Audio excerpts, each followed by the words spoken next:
K2 News continues with Steve Dunn and Natalie Marmion.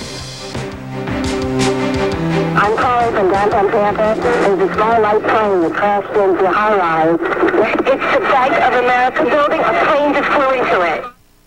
Tonight, 911 tapes relay the drama when a Cessna crashes into a 42-story office building in Tampa, Florida on Saturday.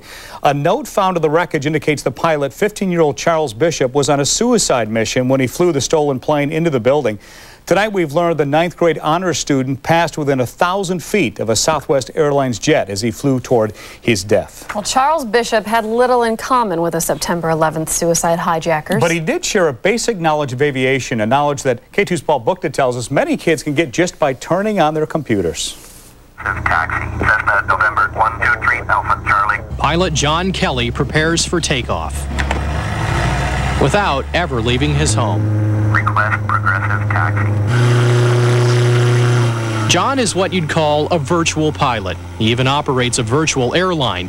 If he can download it, he can fly it. In 747, 737, 727s, there's Cessna Skylines. On this night, the flight is a Cessna 172, taking to the air in Florida. Radar contact 2 miles south of St. Petersburg. At our request, virtual pilot John Kelly will take us on a crash course similar to the one Charles Bishop took. Like Bishop, John loves this flight simulator.